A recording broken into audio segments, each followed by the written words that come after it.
जय हिंद साथियों, good morning. कैसे हैं आप लोग। आज मैं क्लास 10 यानी जो विद्यार्थी 10वीं क्लास की वार्षिक परीक्षा में शामिल होने जा रहे हैं उनके लिए गणित में एक टॉपिक लेकर आया हूँ स्टैटिस्टिक्स से यानी सांख्यिकी से। तो जो भी विद्यार्थी हैं मैट्रिक की जिनको परीक्षा देनी है तो इस वीडियो को ध्यान से देखेंगे। इसमें मैं पार्ट 1 में माध्य के विषय में बतलाऊंगा, पार्ट 2 में माध्यक, बहुलक और स्टैटिस्टिक्स की जो भी समस्याएं हैं उसको मैं बहुत ही सरल तरीके से आपको बहुत सारी विधियों के माध्यम से बताने का प्रयास करूंगा। तो मैं चाहता हूं कि आप मेरे वीडियो पर एकदम बिल्कुल नज़रें गड़ाकर बने रहें और हाँ, नीचे जो रेड कलर का बटन दिख रहा है और बेल आइकन उसको आप प्रेस कर लें ताकि कि मेरा जब भी वीडियो आए तो आपके पास सबसे पहले पहुंचे। तो चलिए आइए देखते हैं। यहाँ पर सांख्यिकी के विषय में आपको मालूम होगा कि सांख्यिकी में हम लोग आंकड़ों का संग्रह पढ़ते हैं, डाटा का खेल खेलते हैं। तो माध्य होता क्या है भाई, माध्य कैसे निकाले जाते हैं, मीन वैल्यू कैसे निकालते हैं। यहाँ देखिए, जो माध्य हम लोगों ने क्लास 9th में भी पढ़ा है, इसको माध्य बनाने से पहले कुछ चीज़ों की जानकारी लेनी बहुत ज़रूरी है। माध्य को 3 विधियों से बनाया जाता है, प्रत्यक्ष विधि, कल्पित माध्य विधि, कल्पित माध्य विधि और तीसरा पग विचलन विधि, पग विचलन विधि। तो सर किस विधि का यूज करें, तो आप खुद देखिएगा कि जो छोटे आंकड़े होते हैं उनको प्रत्यक्ष विधि से हम हल करते हैं। जो छोटे छोटे आंकड़े होते हैं जिनको कि मौखिक तौर से हम कैलकुलेट कर सकते हैं, बना सकते हैं। दूसरा कल्पित माध्य विधि, जो मध्य वर्ग के जो आंकड़े हुए थोड़ा सा बड़े, जिनको कैलकुलेट करने में थोड़ी सी परेशानी आ रही हो तो उनको हम कल्पित माध्य विधि से कैलकुलेट करेंगे, गणना करेंगे। और अंततः आता है पग विचलन, बहुत बड़ा आंकड़ा हो जिनको कि बिना कैलकुलेटर के सहायता से हल करना मुश्किल लगे तो बिना कैलकुलेटर की सहायता से हम इसी विधि से हल करते हैं, पग विचलन विधि। इसको बनाने से पहले कुछ टर्म की आवश्यकता होती है। तो टर्म क्या, आप सबसे पहले जान जाए। जैसे हमारा जहाँ भी क्लास इंटरवल होगा यानी वर्ग अंतराल जब होगा तो वर्ग अंतराल जैसे 0 से 10, 10 से 20, 20 से 30, इस तरह के आंकड़े हम क्लास 9 से ही पढ़ते आ रहे हैं। तो 0 से 10 ये मेरा हुआ निम्न सीमा और ये 10 क्या हो गया, उच्च सीमा या ऊपरी सीमा बोलते हैं हम इसे। कुछ टर्म्स की आवश्यकता होती है। सर ये आप देखिए कि ये सीक्वेंस बना हुआ है 0 से 10, तो 10 से ही है। इसको हम समावेशिक आंकड़े कहते हैं। अगर यहाँ पर 10 की जगह पर 11 होता, 0 से 10, फिर 11 से 20, फिर यहाँ 21 से 30, तो उसको हम क्या बोलते हैं, अपवर्जी आंकड़े। लेकिन यहाँ पर सीक्वेंस में है तो इसके विषय में और ज़्यादा जानकारी के लिए आप एकदम वीडियो पर लास्ट तक बने रहेंगे। इसके विषय में हम सारा चीज़ बतलाएंगे। ये एक टर्म है, ये एक संकेत है, इसका नाम है, क्या नाम है बताइए, नवा क्लास आपने पढ़ा होगा, सिग्मा। क्या नाम है इसका, मतलब होता है योग। तो चलिए हम इसे बनाने का प्रयास करते हैं। यहाँ पर 20 घरों को लिया गया। 20 घर में 0 से 2 तक पौधे रहेंगे एक घर, 2 से 4 पौधे वाले घरों की संख्या 2, उसी तरह यहाँ तक 12 से 14 पौधे वाले घरों की संख्या 3 है। अब इन आंकड़ों का प्रयोग करके हमें माध्य ज्ञात करना है। कैसे ज्ञात करेंगे भाई, आपके पास परीक्षा में सिर्फ 3 घंटे और 3 घंटे में 30 से 35 प्रश्नों को हल करना है। कैसे करेंगे, तो हल होगा कब, जब आप खोपड़ी लगाइएगा तब, नहीं तो आप बगल वाले बच्चे को देखकर उतारने का प्रयास करेंगे, क्या पता कि वह सही बना रहा है या गलत। तो इसलिए आप अपने आप पर विश्वास करें और अपने आप पर विश्वास रखें। तो चलिए हम इसको प्रत्यक्ष विधि से बनाते हैं क्योंकि यह छोटा आंकड़ा है। तो इसको कैसे बनाएंगे जरा सा देखने का प्रयास करते हैं। इसको मान लिए F1, क्या मान लिए इसको हम F1। अब यहाँ पर निकालेंगे वर्ग चिन्ह। तो ये वर्ग चिन्ह क्या होता है भाई, तो वर्ग चिन्ह किसी भी वर्ग अंतराल का निकालने के लिए, वर्ग चिन्ह का मतलब होता है ऊपरी सीमा जोड़ निचली सीमा बटे में 2। यहाँ जो मेरे पास आंकड़े थे बस इन दोनों आंकड़ों को जोड़ देना है। किन किन आंकड़ों को? ये दोनों को, 0 और 2, 2 को 2 से डिवाइड कर दिए, कितना हुआ 1। 2 और 4 6, 6 को डिवाइड किए 3। उसी तरह सीक्वेंस में है 5 7 9 11 13 और यहाँ पर तो है ही नहीं, तो इसको हम मानेंगे x1 बोलेंगे या xi बोलेंगे। चलिए अब हम यहाँ पर कैलकुलेट कर दिए। क्या कैलकुलेट किए? fi गुने xi। इसका मतलब ये दोनों को यानी बारंबारता को और वर्ग चिन्ह को हम गुना कर देंगे आपस में। छोटे आंकड़े हैं, मौखिक गुना होने वाली चीजें हैं।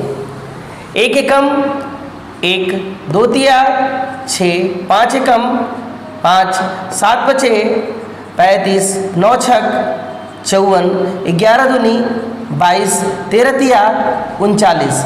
हमने इसे बस मौखिक गुना करके हल कर डाला, यानी ये आंकड़े प्रत्यक्ष विधि से हल होने वाले हैं। लेकिन क्या होता अगर इससे बड़ा आंकड़ा होता? 13 को 21 से गुना करना पड़ता, 15 को 135 से गुना करना पड़ता, थोड़ी सी परेशानी आ जाती। फिर उसके बाद 135 को 5004 से गुना करना पड़ता। तो वैसे आंकड़ों को पग विचलन वो भी आसानी से हल होंगे। मैं इसे बताऊंगा, आप घबराएंगे नहीं। यह कौन सी विधि है?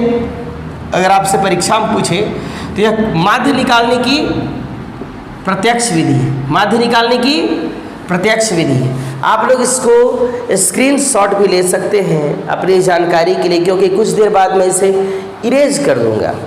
तो आपने देखा कि प्रत्यक्ष विधि, कल्पित माध्य विधि और पग विचलन विधि से माध्य ज्ञात किए जाते हैं। छोटे आंकड़े प्रत्यक्ष विधि, उससे बड़े आंकड़े कल्पित माध्य विधि और सबसे बड़े आंकड़े पग विचलन विधि।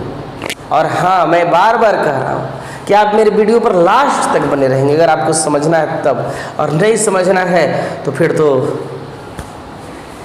चलिए देखते हैं। यहाँ पर हमने आंकड़ों को ज्ञात कर लिया। अच्छा, इसको अभी बतलाए थे, इसको बोलते हैं सिग्मा का मतलब योग। तो सिग्मा किसका? एफ आई का। तो एफ आई का सिग्मा कितना है भाई? तो इसको जोड़ दीजिए पूरा।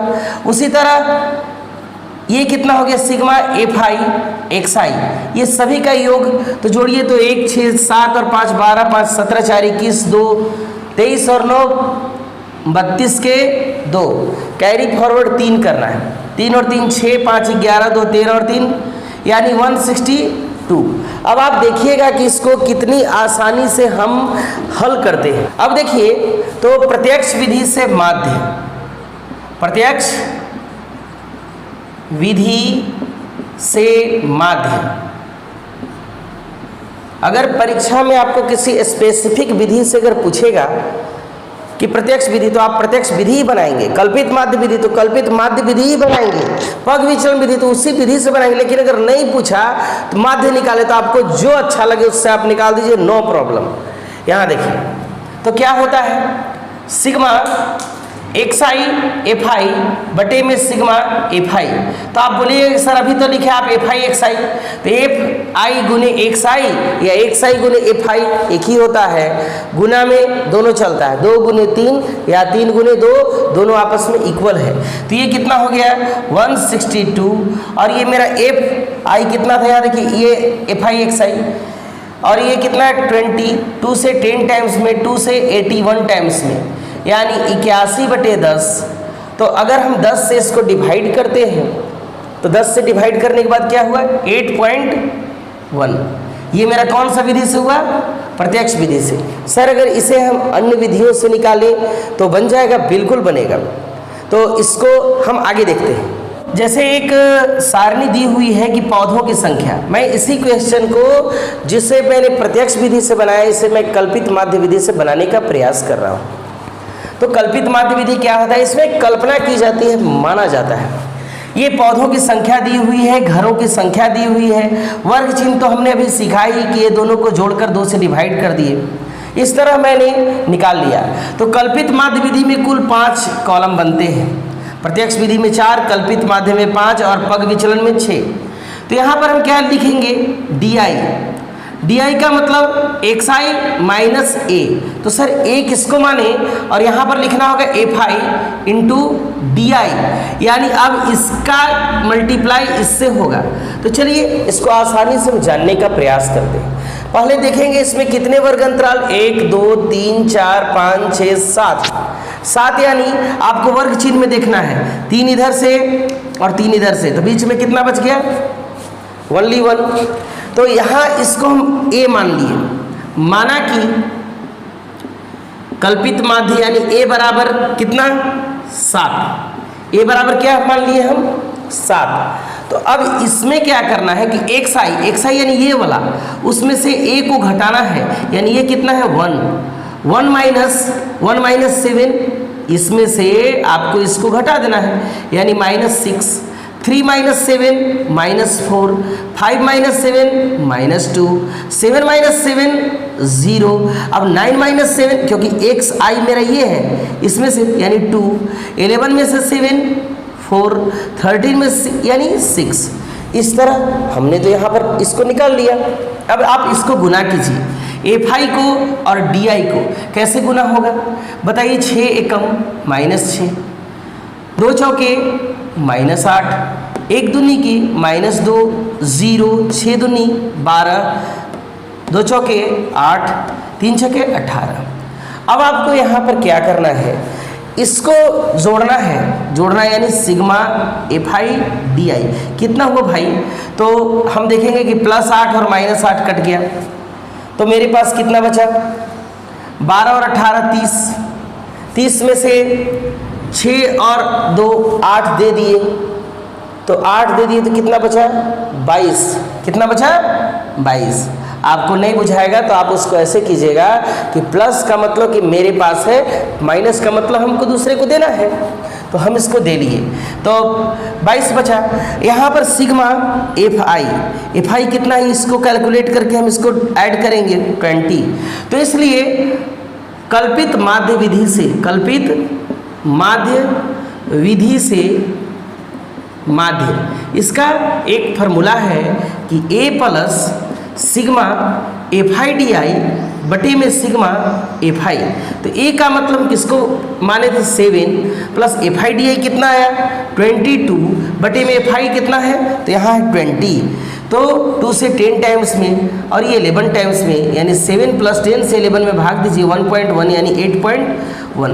तो आपने देखा होगा कि मैंने प्रत्यक्ष विधि से भी बनाया माध्य तो 8.1 आया, कल्पित माध्य से भी बनाए उस विधि से तो फिर 8.1 आया, पग विचलन से भी बनाएंगे तो 8.1 ही आएगा, तो उसको भी हम देखेंगे अभी तुरंत। तो लेकिन आपके मन में ख्याल आया कि सर अगर यहाँ ये वर्ग अंतराल की संख्या 6 न होकर 7 अगर सम संख्या में होती तो क्या करते, आधा इधर से आधा इधर से, बीच वाला जो भी 2 बच जाता उसमें से किसी एक को आप कैलकुलेट कर सकते थे, किसी एक को आप मान सकते थे। तो चलिए हम आगे देखते हैं।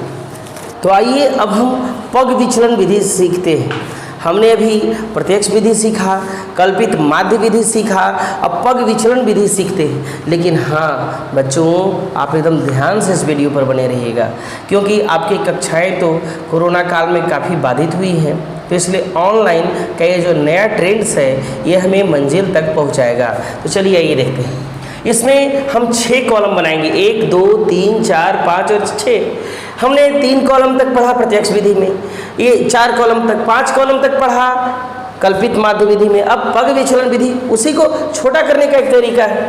तो हम अभी तक यहाँ तक पढ़े हैं DI तक कल्पित माध्य विधि में। अब इसमें UI एक जोड़ देना है, यानी इसमें बटे H का मतलब होता है वर्ग आमाप। तो वर्ग आमाप क्या होता है, किसी वर्ग की माप, तो सभी वर्ग की माप तो लगभग बराबर ही होगी, 0 और 2 यानी 2 का अंतर है, 2 और 4 2 का अंतर है, यानी वर्ग आमाप मेरा होगा किसी 2 - 0 यानी 2। तो चलिए इसको हम देखते हैं बनाने का। तो माइनस DI मेरा -6 है बटे में H यानी -2 तो -3, -4 बटे 2 कितना हो गया, -4 बटे में 2 यानी कितना हो गया -2। अब यहाँ क्या हो गया मेरा, ये मेरा पुराना आंकड़ा ही रह गया था। अब -2 बटे में 2 यानी यह क्या हो गया -1 0, अब 2/2 यानी 1, 4/2 यानी 2 और ये 3। देखिए कितना छोटा हो गया, बड़ा आंकड़ा एकदम इतना सा हो जाएगा, इसलिए घबराना नहीं है। तो मेरा अब हम इस fi को इस ui से गुना करेंगे, इससे गुना करेंगे, ध्यान रखिएगा। तो यहाँ हो गया -3, यहाँ 2 दूनी की -4, यहाँ -1, यहाँ 0, यहाँ 6, यहाँ 4 और यहाँ 3 तिया 9। इस तरह से अब हम निकालेंगे सिग्मा fi ui। अब इनको जोड़िए आप, तो ये -4 और +4 ये तो समाप्त हो गए। मेरे पास है 9 और 6 15, 15 में से दूसरे को देना है 3 और 1 4, यानी क्या हो गया 11। आप इसको ध्यान रखिएगा। तो इसलिए पग विचलन विधि से माध्य, पग विचलन विधि से माध्य कैसे निकलेगा, सब आसान है, बशर्ते कि आप हिम्मत मत हारिएगा।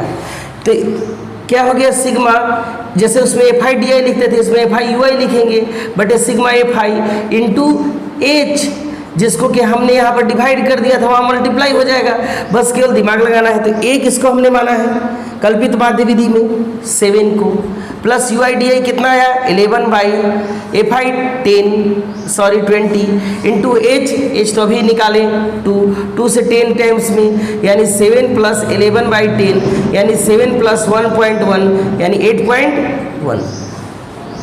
तो आपने देखा कि मैंने आपको माध्य बताने का प्रयास किया, प्रत्यक्ष विधि, कल्पित माध्य विधि और पग विचलन विधि। तो आपको मेरा वीडियो कैसा लगा ज़रूर कमेंट करके बताइएगा। और हाँ, इसी तरह के एजुकेशनल वीडियोज़ अगर आपको लगता है कि मुझे ज़रूरत है तो आप मुझे कमेंट करके बता देंगे, लेकिन हाँ, गलत कमेंट करने से बचिएगा। कुछ लोग मेरे कमेंट सेक्शन में गलत कमेंट कर दिए थे, जिसके कारण मुझे कमेंट को डिसेबल करना पड़ा था, क्योंकि मेरे चैनल से अधिकांश पढ़ने लिखने वाले विद्यार्थी जुड़े हुए हैं। अगर आप गलत कमेंट करते हैं तो आपके माता पिता, आपके भाई बहन जो भी पढ़ेंगे, एक किसी भाई ने एक गलत लिंक डाल दिया था। आप बताइए कि उस गलत लिंक को कितने लोग चाहेंगे कि हम प्रेस करके देखें। तो आप सभी से आग्रह होगा कि कमेंट को तो पढ़िएगा, लेकिन पहला चीज़ गलत कमेंट न कीजिएगा और साथ ही साथ उसमें कोई लिंक गलत मत डालिएगा प्लीज़। धन्यवाद।